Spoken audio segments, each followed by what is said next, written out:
নমস্কার, আমার নাম অঙ্কন গাঙ্গুলি এবং আজকে আমার নিবেদনে একটি গল্প আমি শোনাতে চলেছি। গল্পের নাম উকিলের বুদ্ধি। গরিব চাষা তার নামে মহাজন নালিশ করেছে। বেচারা কবে তার কাছে 25 টাকা নিয়েছিল, সুদে আসলে তাই এখন 500 টাকায় দাঁড়িয়েছে। চাষা অনেক কষ্টে 100 টাকা জোগাড় করেছে, কিন্তু মহাজন বলছে 500 টাকার 1 পয়সাও কম নয়, দিতে না পারো তো জেলে যাও। সুতরাং চাষার আর রক্ষা নেই। এমন সময় সামলা মাথায় চশমা চোখে তুখর বুদ্ধি উকিল এসে বলল, ওই 100 টাকা আমায় দিলে তোমার বাঁচবার উপায় করতে পারি। চাষা তার হাতে ধরলো, পায়ে ধরলো, বলল, আমায় বাঁচিয়ে দিন।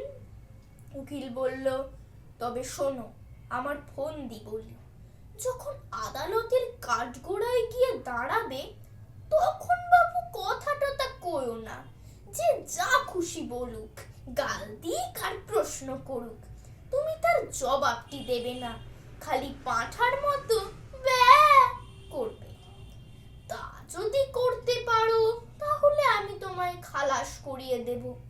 চাষা বলল, আপনি কর্তা যা বলেন তাতেই আমি রাজি।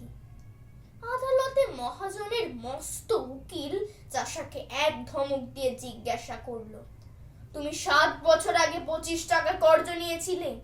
চাষা তার মুখের দিকে তাকিয়ে বলল, ব্যা। উকিল বলল, খবরদার বল নিয়েছিলি কিনা? চাষা আবার তার মুখের দিকে তাকিয়ে বলল, ব্যা।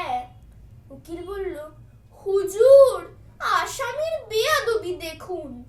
হাকিম রেগে বললেন, ফের যদি অমনি করিস তোকে আমি ফাটক দেব।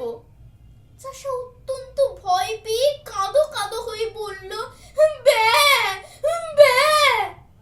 হাকিম বলল, লোকটা পাগল নাকি? তখন চাষার উকিল উঠে বলল, হুজুর, ও কি আজকের পাগল, ও বহুকালের পাগল, জন্মে অবধি পাগল। ওর কি কোনো বুদ্ধি আছে না কাণ্ড জ্ঞান আছে? ও কি করে কর্জ নেবে? ও কি কখনো ক্ষত লিখতে পারে নাকি? আর পাগলের ক্ষত লিখলেই বাকি। দেখুন দেখি এই হতভাগা মহাজনটার কাণ্ড দেখুন তো। ইচ্ছে করে জেনে শুনে পাগলটাকে ঠকিয়ে নেবার মতলব করেছে। আরে ওর কি আর মাথার ঠিক আছে?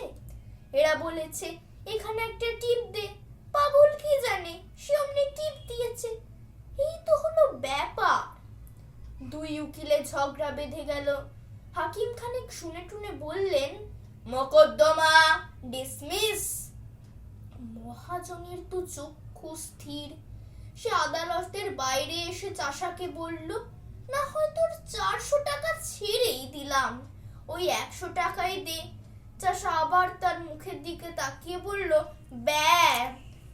মহাজন তাকে যতই বলে, যতই বোঝায়, চাষা তার পাঁঠার বুলি কিছুতেই ছাড়ে না। মহাজন রেগে মেগে চলে গেলেন, বললেন, দেখে নেব কেমন করে তুই আমার টাকা হজম করিস। উকিল চাষা তার পোটলা নিয়ে গ্রামে ফিরতে চলেছে। এমন সময় তার উকিল এসে ধরল, যাচ্ছ কোথায় বাপু? আমার পাওনাটা আগে চুকিয়ে দিয়ে যাও। 100 টাকার যে রফা হয়েছিল, এখন মোকদ্দমা তো জিতিয়ে দিলাম। চাষা তার মুখের দিকে বোকার মতো তাকিয়ে বলল, ব্যা। উকিল বলল, বাপু হে, ও সব চালাকি খাটবে না, এখন টাকাটি বের করো। চাষা তার মুখের দিকে তাকিয়ে বলল, ব্যা।